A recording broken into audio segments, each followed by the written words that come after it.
Réveille-toi, mon Dieu.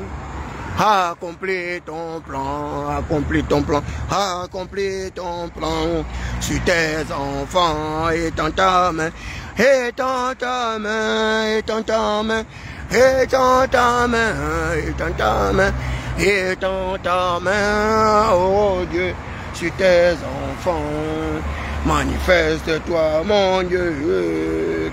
Accomplis ton plan, accomplis ton plan, accomplis ton plan sur tes enfants et dans ta main, et dans ta main, et dans ta main, et dans ta main, et dans ta main, et dans ta main, oh Dieu, sur tes enfants. Réveille-toi, mon Dieu, accomplis ton plan, accomplis ton plan, accomplis ton plan sur tes enfants et dans ta main, et dans ta main, et dans ta main, et dans ta main, et dans ta main, et dans ta main, oh Dieu, sur tes enfants. Ce n'est pas par la force, ce n'est pas par la force et la puissance, mais par mon esprit, dit l'Éternel. Cette montagne se déplacera par mon esprit, dit l'Éternel. Béni soit ton nom, Éternel des armées, le Dieu des malheureux, le Dieu des désespérés, le Dieu des misérables. Mon nom c'est David Mberakouma, on m'appelle le prince Adouma, le minotaure de la baie de Cochon, la voix des sans-voix, la cristallisation des aspirations légitimes du peuple souverain, le garant de toute légitimation du pouvoir. Vous êtes à l'émission Atmosphère, intervention chirurgicale, électorale et judiciaire. Le solide fondement de Dieu reste debout avec ces paroles qui lui servent de sceau, frappé du sceau du savoir et l'onction de la faculté, cerveau-serveur divinement électrifié. Nous sommes du côté du 5e arrondissement à la commune de Libreville et vous êtes sur les ondes de Radio Moscou de Bomengon, candidat à la mort, matricule 212. Moi je suis Thierry Sam David Mberakouma, matricule 213. Éternel des armées, nous te louons, nous te rendons grâce, nous magnifions ton Saint-Nom, ta sainteté, ta miséricorde. Tu es l'Éternel qui m'a donné des facultés intelligibles. C'est pourquoi, Seigneur, à travers cette émission, je voudrais que tu puisses toucher mes mouvements musculaires, toucher mon cerveau, toucher ma sensation de peau, ma vision, toucher mon discours, mon audition, mon cervelet, mon objectif et mon bulbe rachidien. Mon bulbe rachidien. Éternel, tu n'as pas changé. Toi, le Dieu de toute prodigalité. Toi, le véritable médecin des médecins. On t'appelle Jéhovah Rapha. On t'appelle le plus grand chirurgien. Par le mystère de l'opération chirurgicale. Tu as dit dans ta parole que tu es l'Éternel et que tu opères toutes choses selon le conseil de ta volonté. Viens, Éternel des armées. Dans Proverbe 22:12, la Bible dit, les yeux de l'Éternel protègent le savoir. Les yeux de l'Éternel protègent le savoir. Éternel des armées, viens impacter mon muscle ciliaire, viens impacter ma lentille, ma cornée, mon iris, mon fluide à queue, mon ligament, mon rod et cône, ma rétine, mon nerf optique, ma cryostique, mon sclérotique. Dans le psaume 146, verset 8, la Bible dit, l'Éternel ouvre les yeux des aveugles. L'Éternel ouvre les yeux des aveugles. Vous êtes à l'émission Atmosphère. Je suis David Mberakouma, le prince Adouma, la voix des sans-voix. Je suis là pour vous éclairer. Je suis là pour vous apporter la lumière. Que l'Éternel puisse ouvrir vos yeux afin que vous puissiez, une fois de plus, apprécier la lumière au-delà de l'obscurité. Le thème de cette nuit, je l'ai intitulé « Les stigmates d'une gouvernance non institutionnalisée ». Les stigmates d'une gouvernance non institutionnalisée. Les stigmates d'une gouvernance non institutionnalisée a pour conséquence la personnification et personnalisation du pouvoir. Bonsoir. Le roi Louis XIV voulait incarner le totalitarisme de pouvoir, l'absolutisme de pouvoir. Et c'est pourquoi le roi Louis XIV pouvait se faire passer justement pour le souverain. Il disait que l'État c'était lui, Louis XIV. Mais Louis XIV ne savait pas que nous étions dans des gouvernances institutionnelles et non dans une monarchisation du pouvoir, la monarchie du droit divin. Et le roi Louis XIV va être périclité par l'élite française, par les démocrates français, et ils vont créer ce qu'on appelait la Révolution française de 1789. Et le roi Louis XIV va apprendre à ses dépens que l'État n'a jamais été lui. Il va être guillotiné avec son épouse. Parce que le peuple français va être victime d'un désenchantement, d'une désillusion avec la famine qui va gangréner les villes et villages. Et pour sauvegarder les intérêts du plus grand nombre de personnes, l'oligarchie française, la bourgeoisie française, le clergé français, avec l'élite française, vont créer la Révolution française pour mettre hors d'état de nuire le roi Louis XIV.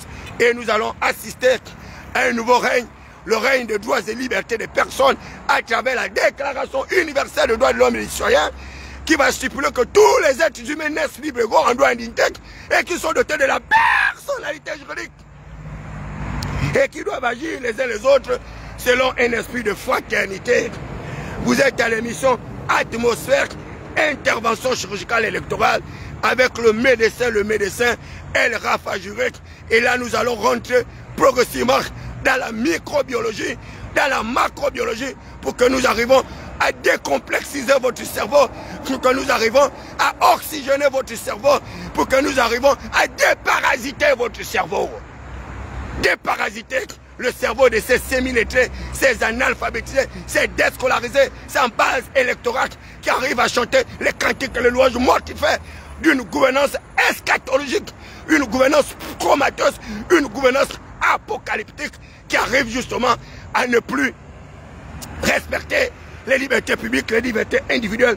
Je suis le prince Adouma David Mbelakoma, la voix des sans-voix, la cristallisation des aspirations légitimes du peuple souverain, frappé du sceau du savoir et l'onction de la faculté. L'onction de la faculté. La gouvernance institutionnelle nous a été promise par le chef de l'État Brice Oligui Nguema, celui-là qu'on a qualifié de Josué, de Moïse, du prince béton. Et il nous a parlé d'une gouvernance institutionnelle. La gouvernance institutionnelle, c'est caractérisé par l'absence de personnification et de personnalisation du pouvoir. C'est l'État qui est la forme la plus achevée du pouvoir. Mais qui est l'État? Cette entité abstraite, cette entité invisible, cette entité qui n'existe que dans le subconscient, dans la conscience réfléchie ou irréfléchie du plus grand nombre de personnes. Il n'y a pas d'État sans la population et c'est le peuple qui est le souverain. La souveraineté de l'État n'a rien à voir avec le peuple qui est le souverain. Il n'y a pas d'État sans le peuple et c'est le peuple le véritable légitimateur du pouvoir. C'est le peuple qui est le véritable souverain et la souveraineté c'est le pouvoir suprême, c'est l'hégémonie, c'est la suprématie, c'est le substratum. Le peuple c'est le substratum. Le peuple c'est l'hégémonie suprême. Le peuple c'est la suprématie suprême. Il n'y a pas d'État sans le peuple. Mais il n'y a pas de peuple également sans État. Fixé sur un territoire sur lequel s'exerce la puissance publique. Allez-y dire à tous ces ménopausés politiques, ces gérontocrates politiques sans base électorale, ces bourgeois plutocrates pseudo-émergents, sans aucune capacité, sans aucune vision, sans aucune possibilité justement d'aider les populations à atteindre les fondamentaux de leur succès, avoir accès à des minima sociaux, avoir accès à l'eau potable, avoir accès à l'énergie, avoir accès à des meilleures opportunités, à des meilleures conditions de vie existantes. Vous êtes au Gabon, un pays riche, à revenu intermédiaire de la tranche supérieure, considéré comme un scandale géologique, un scandale hydroélectrique, un scandale minier, mais dont le peuple vit comme des grenouilles, comme des cafards, comme des rats, comme des misérables. C'est un véritable paradoxe, une situation incompréhensible. Mais quelle est l'origine justement de cette situation de paupérisation, de misère, de pauvreté du peuple?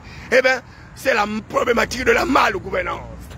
La mal-gouvernance, la mal-dirigeance, la politique de détournement des fonds publics par bande organisée, la politique de l'impunité, parce que les gens développent en eux le réflexe de l'impunité politico-judiciaire. Et ils se sont fait passer pour l'État, alors que l'État n'est pas eux. L'État n'est pas eux. Ils se sont fait passer pour des justiciers de l'État, L'État n'est pas eux. Ils se sont fait passer pour les magistrats de l'État. L'État n'est pas eux. L'État n'est pas eux. Et je vais vous apporter la preuve démonstrative que l'État n'est pas eux. Dans tous les systèmes de représentation, les systèmes de démocratie pluraliste, eh bien, c'est le peuple qui est le souverain. C'est le peuple qui est le légitimateur du pouvoir. C'est le peuple qui est le légalisateur du pouvoir. Et c'est pourquoi, de par toute l'humanité, il y a des constitutions qui ont été mises en place pour arriver à un encadrement du pouvoir. L'encadrement du pouvoir. Les forces et les défenses et les sécurités garantissent les régimes librement consentis par le peuple souverain. C'est la démocratie pluraliste. Les forces de défense ont été cadenisées, ont été encadrées à travers les normes juridiques, à travers le droit objectif, droit source, la loi, la coutume et la jurisprudence. Les forces de défense et de sécurité garantissent les régimes librement consentis par le peuple souverain. Et c'est pourquoi, de par toutes les constitutions du monde, eh bien, les coups d'État militaires ne sont pas autorisés. Quel que soit l'expression qu'on puisse utiliser, un coup de liberté, un coup d'État militaire ou constitutionnel et autres, eh bien, cette prise de poids par des voies non démocratiques n'est pas autorisée dans l'espace mondial. Et c'est pourquoi tout ce qui arrive à opérer des coups d'État constitutionnels, les coups d'État militaires ou autres, arrive à une suspension de l'ordre constitutionnel. Et c'est pourquoi tous ceux-là qui arrivent à prendre le pouvoir par la force arrivent à suspendre les constitutions. Et c'est pourquoi au Gabon on a parlé justement d'une suspension de l'ordre constitutionnel et institutionnel à travers celui-là qu'on a appelé, je ne sais pas, le code de la transition au Cossage. Je ne sais pas sur quelle légitimation ce code a pu avoir le caractère juridique. Je ne sais pas sur laquelle légalité ce code a eu le caractère juridique. Mais quand cela ne tient, nous sommes dans le passé. Aujourd'hui, le peuple souverain est parvenu à légitimer le pouvoir au sommet de l'État. Donc nous sommes sortis progressivement de cette transition aux différentes meurtrissures. Une transition qui nous a jetés dans le tourment. Une transition qui nous a entraînés progressivement vers un désenchantement, une désillusion. La souveraineté populaire. La souveraineté populaire. C'est le peuple qui prend les décisions dans la souveraineté populaire. Et comme nous sommes dans des populations quand même assez expressives, avec des taux de natalité assez importants, eh bien, on quitte la souveraineté populaire pour une souveraineté représentative. La représentation de l'État. L'État doit être représenté parce que l'État est une personnalité fictive. Une personnalité du droit public. Une personnalité morale du droit public. Souveraine et territoriale. L'État n'a pas de visage. L'État n'a pas de domicile. L'État n'a pas de territoire. Parce que c'est un être invisible. Un être abstrait comme l'Éternel des armées, le créateur de tous les fondements de l'humanité. On va donner à l'État un corps physique à travers les dirigeants. Et c'est le peuple qui va légitimer justement le corps substratum de l'État. Et c'est pourquoi on parle de l'élection et de la démocratie. La démocratie pluraliste. Rien à voir avec les espèces de monarchisation du pouvoir du droit divin, où les gens arrivent à exercer le pouvoir de manière ininterrompue, parce que prétextant qu'ils seraient justement les légitimateurs, des héritiers légitimes ou les collatéraux d'une espèce d'héréditation du pouvoir par des voies divines. Et c'est ce qu'on appelle la monarchisation du pouvoir. La monarchie du pouvoir, vous la trouverez justement en Arabie Saoudite, au Maroc, en Espagne et autres. Mais vous ne retrouverez pas une espèce de monarchisation du pouvoir dans les peuples africains, mais quand bien même, il y a une espèce justement d'autocratisme du pouvoir dans ces différents pays, où l'absolutisme du pouvoir est la véritable gangrène. Vous arrivez au Congo, 43 ans de règne de gouvernance. Au Gabon, 56 ans de règne de gouvernance. En Guinée-Équatoriale, 48 ans de règne de gouvernance. Ainsi de suite, partout dans la sous-région, sous le giron français, cette France métropolitaine, esclavagiste et négrière, c'est là qui est à l'origine de toutes les afflictions et de toutes les meurtrissures des peuples africains. La France, dont nous devons naturellement remettre en question notre partenariat sur le plan militaire, notre partenariat sur le plan bilatéral et même sur le plan multilatéral. la France métropolitaine. Cette France qui arrive à manipuler l'opinion à travers des politiques publiques eschatologiques, des politiques publiques comateuses, des politiques publiques centrées justement sur les intérêts de la France au détriment des intérêts du peuple africain. Et sans cela, que la gouvernance politique étatique de Burkina Faso a une particularité. Et je voudrais rendre un hommage particulier au capitaine Ibrahim Traoré, ce leader africain panafricaniste aujourd'hui, qui fait la fierté des peuples africains, parce qu'il arrive à justement développer les politiques publiques sur la souveraineté des États. La souveraineté des États. Il arrive également à développer des politiques sur l'impact de notre système colonial, l'impact justement de notre système monétaire. Et sans cela, que la conférence de Kémy Séba aurait été pour David M'Bengouma un véritable stimulateur, un véritable excitateur pour pouvoir justement apporter une aide réfléchie à cette population africaine déscolarisée, analphabétisée, frappée de tétraplégie, de néplégie, frappée de morosité, avec une espèce de pauvreté la plus inimaginable, avec une paupérisation des plus incroyables aujourd'hui, avec la multiplicité des sans-abri dans le grand Libreville. Eh bien, moi, David M'Bengouma, je préfère rompre le silence et ne pas cautionner ce qui se fait dans mon pays. Le pouvoir représentatif. Le pouvoir représentatif actuel, incarné par Brice Koté Oligui Nguema, qui a eu la caution morale du peuple souverain à travers le suffrage universel, où il a été plébiscité à hauteur de 94% de voix. 94%, eh bien c'est un plébiscite. C'est une communion fraternelle. Malheureusement, 2 mois après la prise de pouvoir par les voies démocratiques de Brice Koté Oligui Nguema, le peuple s'est réveillé désenchanté, désillusionné. Et aujourd'hui, ce peuple qui a apporté sa caution morale, ce peuple qui a apporté justement son affinité, son amour, sa solidarité à l'égard de Brice Koté Oligui Nguema, aujourd'hui se retrouve à la Belle Étoile. Et là, je suis du côté du 5e arrondissement où j'ai trouvé un abri de fortune sous un lampadaire avec certainement une possibilité pour moi de dormir sous ce lampadaire sans pouvoir justement m'inquiéter de quoi que ce soit, puisqu'il y a un état-major de police d'intervention du camp Michel Birkoundou qui se trouve là. Et voilà comment on a réduit David M'Bengouma, le prince Adouma, à la mendicité.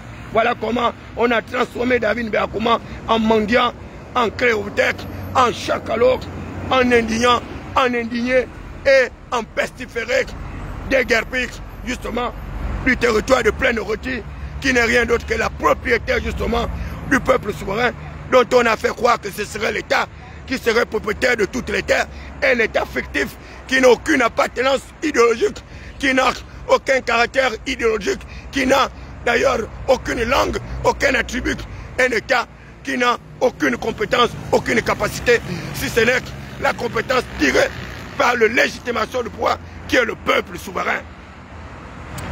Bonsoir, très chers collègues, comment ça va? Ah, d'accord. Oui, oui, je suis en pleine émission. Atmosphère.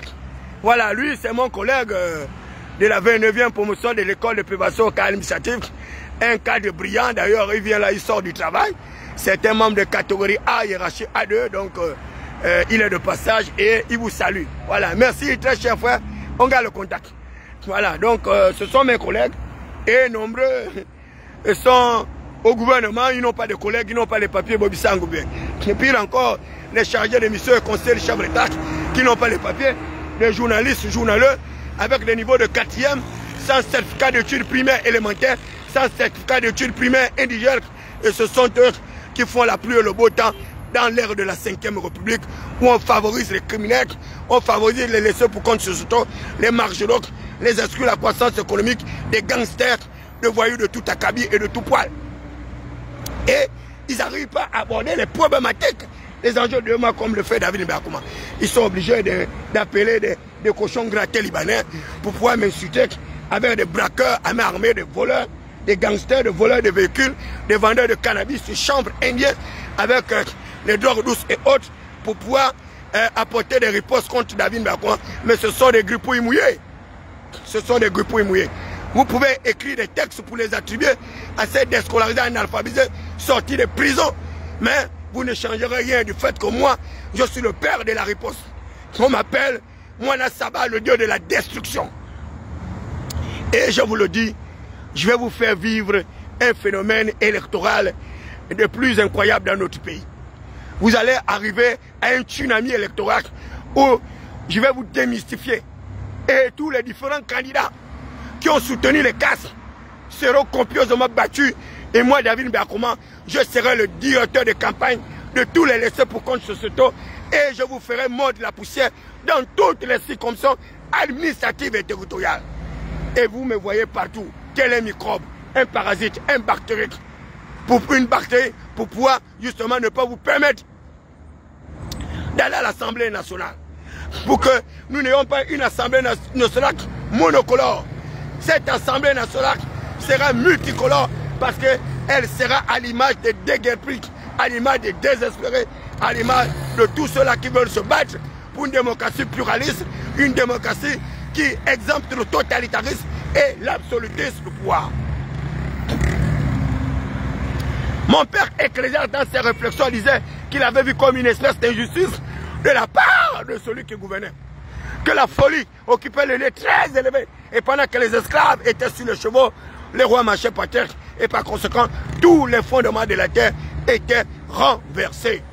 Et il posait la question de savoir que feront les justes si les fondements de la terre étaient renversés. Et il répondait que les justes iront se réfugier à la montagne de l'Éternel. Car la montagne de l'Éternel ne chancellera jamais. La montagne de l'Éternel ne chancellera jamais. Pour arriver à Canaan, il vous faut naturellement vous battre. Il vous faut naturellement développer les armes de résistance contre l'oppression satanique, contre l'oppression démoniaque, contre la malveillance des êtres humains. Nos pouvoirs représentatifs, l'État va être représenté par le peuple souverain à travers ses dirigeants. Et l'un des premiers représentants de l'État n'est rien d'autre que le chef de l'État qui a reçu la caution morale du peuple souverain à hauteur de 94% à travers justement un régime politique exaltant le totalitarisme où le chef de l'État serait non seulement le chef de l'exécutif, où il serait président de la Bible, chef de l'État, président, premier ministre également chef du gouvernement, garant des institutions, président du Conseil supérieur de la magistrature, chef suprême des armées et autres. Et dans ces régimes totalitaires, eh bien, il n'y a pas de principe séparatoire de pouvoir qui a été énoncé par Montesquieu dans l'esprit de la loi. Qui disait qu'il avait identifié trois sortes de pouvoir. Le pouvoir exécutif, le pouvoir législatif et le pouvoir judiciaire.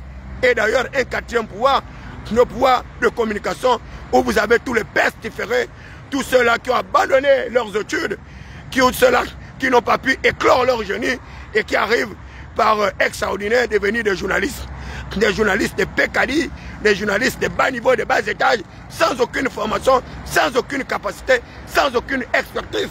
Et c'est pourquoi nous nous retrouvons dans un pays où il n'y a pas une véritable exaltation d'une démocratie pluraliste.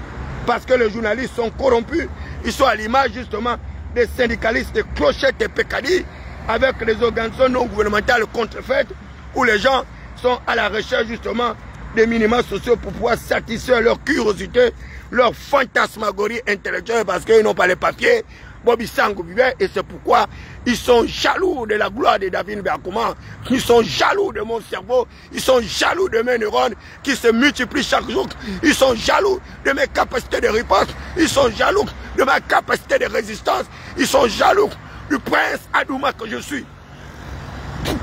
Le prince Adouma. Et le pouvoir représentatif doit incarner la volonté du représenté.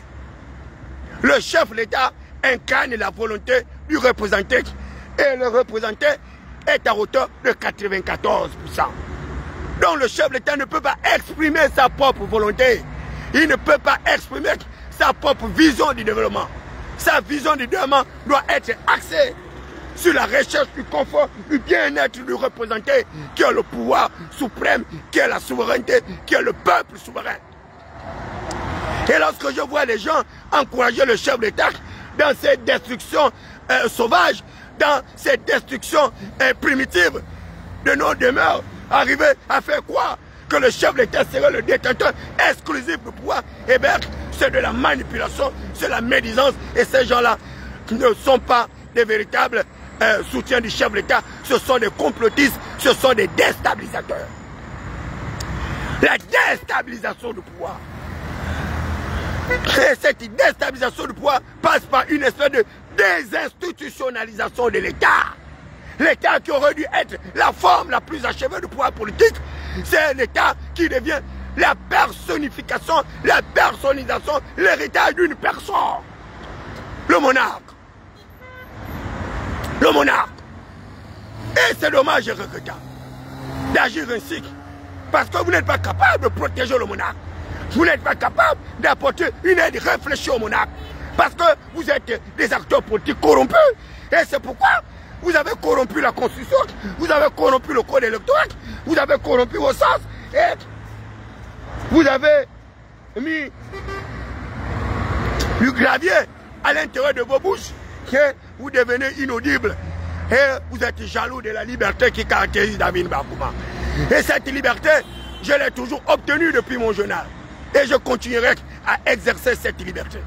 Parce que la réalité, c'est que le vrai liberté, c'est moi, David Bakouma. La réalité, c'est que le vrai leadership, c'est moi, David Bakouma. La réalité, c'est que le vrai défenseur du peuple, c'est moi, David Bakouma.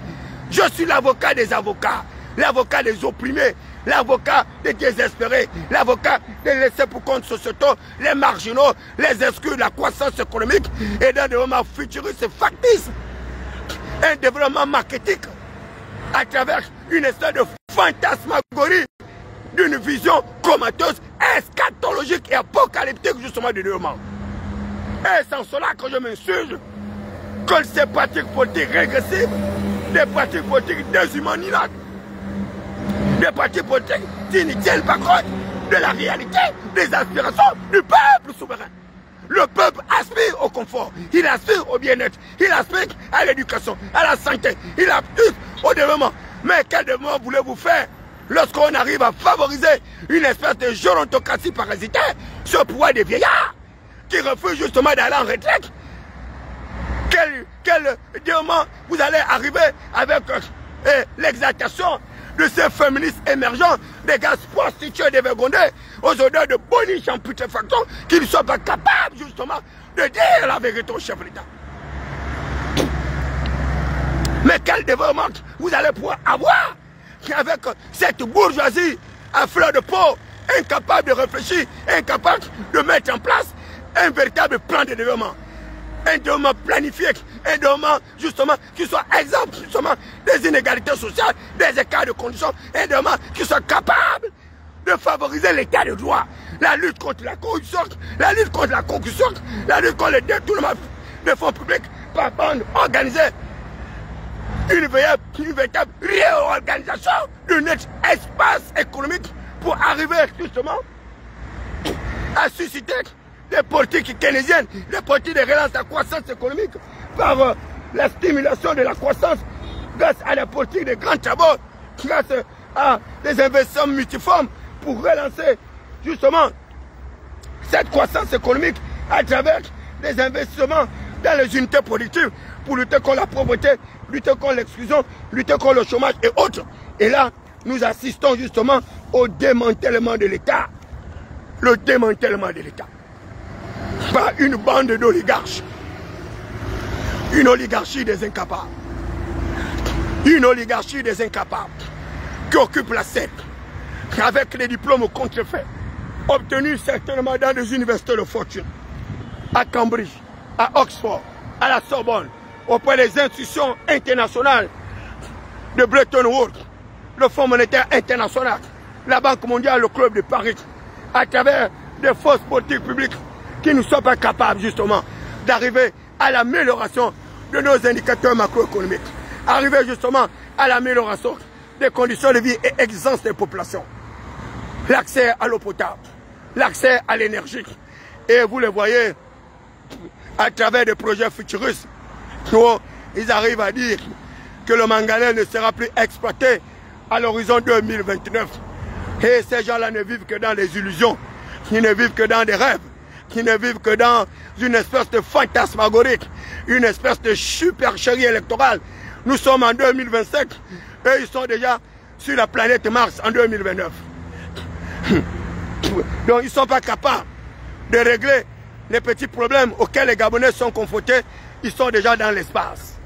L'espace intrasidéral, l'espace extrasidéral. Ils sont déjà à Mars, ils sont déjà à Saturne, ils sont déjà à Jupiter, ils sont déjà à l'Orient, ils sont déjà à l'Occident. Voilà comment ils arrivent à avoir une vision planifiée du développement. Ce sont des incapables, ce sont des inaptes, ce sont des inaptes, ce sont des incapables. Et ils sont nombreux comme ça, au sein de l'architecture gouvernementale, avec des diplômes contrefaits, avec des doctorats obtenus sur Facebook, avec des doctorats obtenus par des voies louvoyées. Et ces gens-là n'ont vécu que par des raccourcis. Ils arrivent à prendre des ascenseurs, ils arrivent à prendre des hélicoptères, ils arrivent à prendre des supersoniques, ils arrivent à prendre des portes d'avion, pendant que la classe laborieuse arrive à prendre justement les escaliers. Et pendant que nous, les fils des prolétaires, des quartiers sous-intégrés, des fils de prolétaires, des quartiers malfamés, des désespérés, des déguerpis, nous arrivons à prendre la Moïse pour aller à Canaan. La marche vers Canaan. La marche vers Canaan.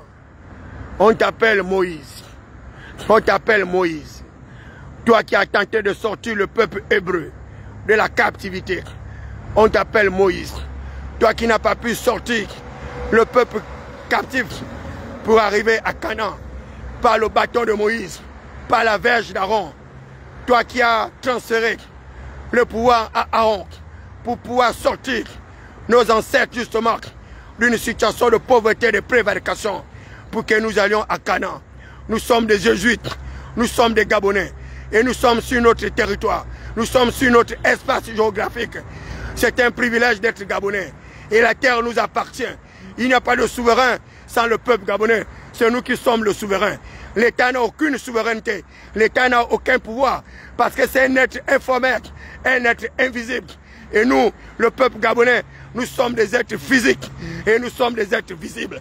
Donc il n'y a pas de souveraineté sans le peuple. C'est nous qui sommes le souverain. Et c'est nous qui sommes les légitimateurs du pouvoir.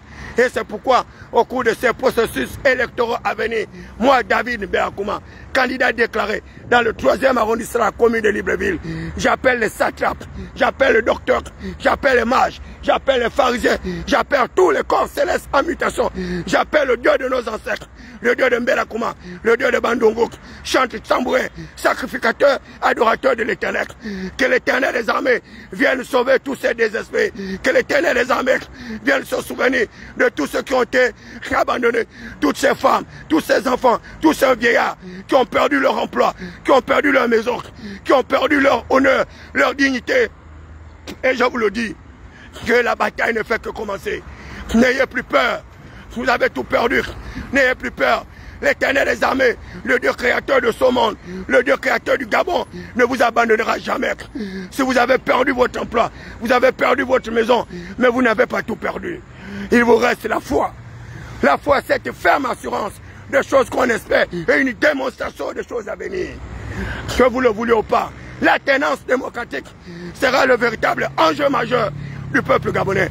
Et nous allons leur apporter la preuve matériel au cours de ces processus électoraux à venir, au cours justement de renouvellement de notre chambre bicamérale, que c'est le peuple qui est le souverain. Et c'est pourquoi je vous demande de vous déconnecter de leur page Facebook, ces pages qui n'arrivent pas à vous instruire, ces pages qui n'arrivent pas à vous éduquer. Connectez-vous sur la page de David Béakouma, la voix des sans-voix, et je vous apporterai des mécanismes. Je vous parlerai justement de ce que c'est que le pouvoir représentatif, de ce que c'est que la volonté populaire. Je vous parlerai de l'élection et du mandat impératif. Je vous parlerai de la quête du pouvoir, la recherche du confort et bien-être. Je vous parlerai justement l'atteinte des minima sociaux, l'accès à l'eau potable, l'accès à l'énergie, l'accès à la santé, l'accès à l'éducation, l'accès à des investissements productifs, l'accès au progrès technique, l'accès au développement de compétences, l'accès au développement des compétences, le développement de compétences. Je vous parlerai également de l'évaluation des politiques publiques sectorielles. Malheureusement, nous sommes dans un système excréatoire, un système où on exalte la médiocratie, où on exalte la médiocrité, où on fait justement le lit à des braqueurs, à des voleurs, à des gangsters, à des brigands et des véritables intellectuels. L'élite du pays est clochardisée, l'élite du pays est marginalisée et l'élite du pays devient vagabonde. Elle devient vagabonde. Et l'élite du pays ne peut plus défendre le peuple souverain. Une bande de chacalots, une bande de clochards, une bande de facochères, une bande de grenouilles, une bande de cafards. Ils arrivent à parler, moi, David Nbeakouma, le prince Adouma, le père de tous les savoirs, le père de toutes les politiques de riposte. Vous ne me connaissez pas, je suis capable de créer un tsunami électoral dans ce pays. Et vous allez voir, à partir de septembre, vous aurez une débâcle électorale. Une débâcle électorale. Ça, vous pouvez compter sur moi. Vous serez battus dans les villes et villages. Vous serez battus dans toutes les circonstances administratives et territoriales. Moi, David Nbeakouma, en tant que directeur de campagne de tous les opprimés, tous les candidats désespérés, tous les candidats sans or, sans argent, et nous allons mettre ce que j'ai appelé la troisième voie. La voie des non-alignés. N'adhérez pas à l'intérieur de leur parti politique alors qu'ils vous ont déguerpi de manière inhumaine, alors qu'ils vous ont chassé de vos domiciles, de vos maisons. N'adhérez pas à leur formation politique. Gardez votre liberté, gardez votre notoriété. Il y a la noblesse dans la pauvreté. Il y a la noblesse dans la pauvreté. Développez en vous des capacités de résistance. N'allez pas à leur pitance, n'allez pas mendier leur aumône. Parce que c'est vous qui avez le pouvoir, c'est vous qui êtes les détenteurs exclusifs du pouvoir. Et vous êtes capable de leur démontrer par des preuves certifiées, des preuves matérielles, que sans le peuple, ils ne sont rien. Ils étaient rien par le passé, ils étaient rien, et ils ne seront rien par le présent, encore rien par le futur. C'est le peuple qui est le souverain. Et ce n'est pas l'État, un être fictif, un être abstrait, sans aucune matérialité. C'est le peuple qui est le souverain. Le peuple qui est le souverain. Et demain, je ferai un exposé sur le colonialisme monétaire, sur le colonialisme doctrinal. Et sans cela, que j'aurais apprécié justement la conférence de presse de Kémy Séba, parce que nous sommes des panafricains.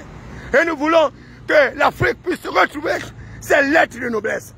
Que l'Afrique, dans le Conseil des Nations, puisse retrouver sa place de continent riche, mais dont le peuple s'ouvre, parce que nous avons des dirigeants insensés, des dirigeants qui ne comprennent pas le mécanisme d'une véritable révolution psychologique, une révolution mentale, une révolution psychique, une révolution psychologique, une révolution psychosomatique.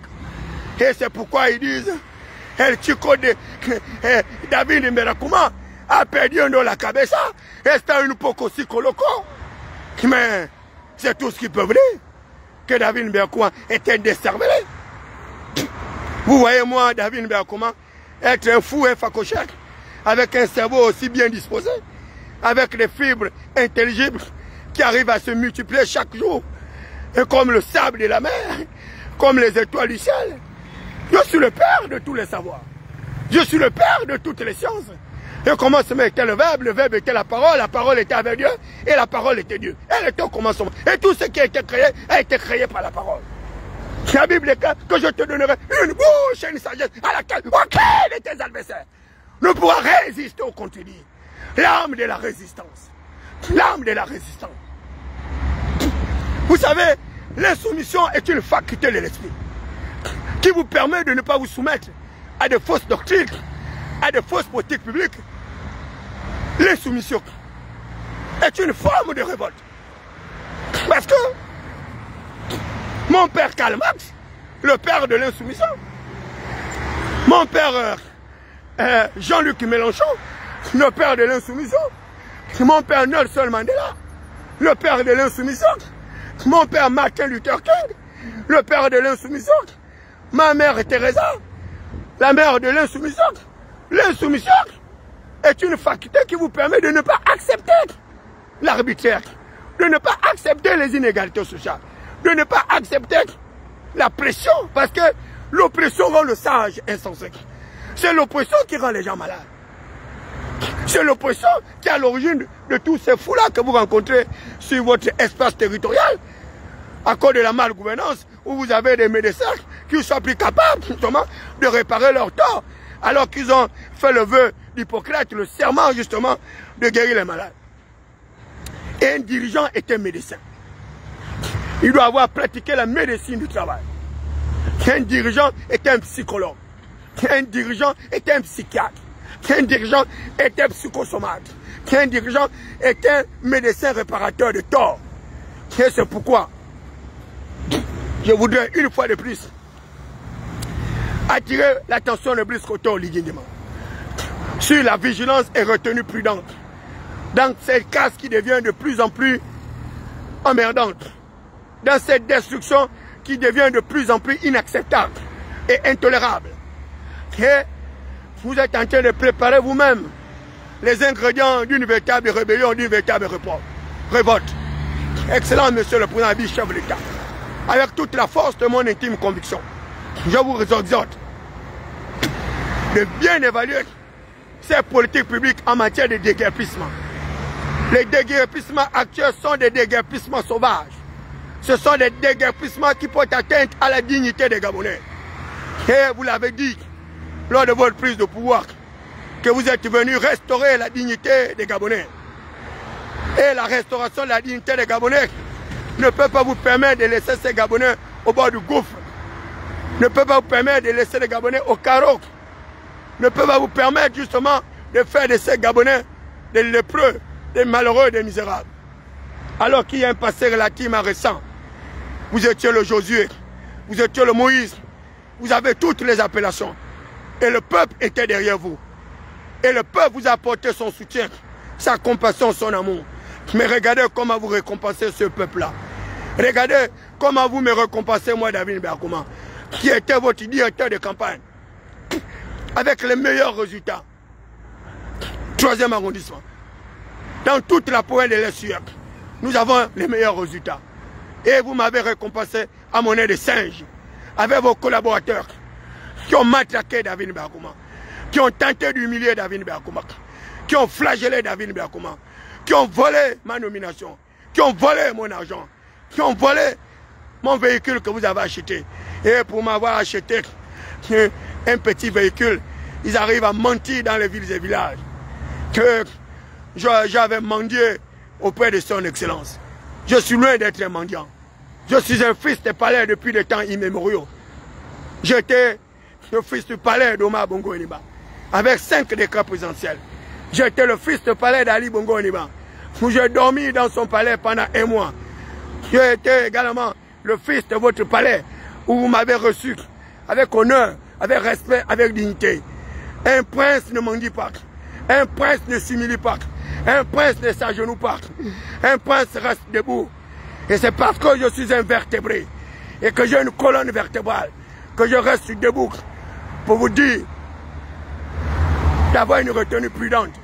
Parce que vous êtes en train de vous éloigner de votre vision. Vous êtes en train de vous transformer en une autre personne. Vous êtes le libérateur. Et je vous exhorte de respecter votre engagement. Je vous exhorte de respecter votre vision de départ, qui était celle de restaurer la dignité du peuple souverain, qui était celle d'améliorer nos indicateurs macroéconomiques, qui était celle de la lutte contre les inégalités sociales, qui était celle de la lutte contre l'impunité, la lutte contre la corruption, la lutte contre la gabégie, la lutte pour la rationalisation justement des ressources humaines, des ressources techniques, des ressources financières. Un dirigeant est un père de famille, un père aimant. Un dirigeant est un protecteur de droit, un protecteur de liberté. C'est pourquoi j'approuve ce que disait Gabé Yalanzer, qu'on ne pleure pas. Le 12, c'était le 12. Nous ne sommes plus au 12, nous sommes au 27. Pas de mort, pas d'emprisonnement, pas de moquerie, pas de rire. Et nous devons continuer. La paix qui a toujours été notre caractéristique. Nous sommes ceux-là qui avaient été justement les filleuls, les héritiers légitimes et légataires de la politique de la paix initiée par le père Paul Mabé Solo, qui nous a parlé d'une démocratie conviviale, une démocratie appelée, une démocratie apaisée. Nous sommes justement les fils, les collatéraux de la politique qui avait été initiée par Maître Louis Agonjo Okawe, la paix des braves. Et c'est pourquoi, excellent monsieur le président de la République, chef de l'État, je vous exhorte de sursoir à cette opération, de procéder à une évaluation des premières classes. Parce que la poursuite de cette opération est un danger. Parce que les Gabonais qui dorment dans des abris de fortune, qui dorment à la belle étoile, sont à l'image de votre gouvernance. Et c'est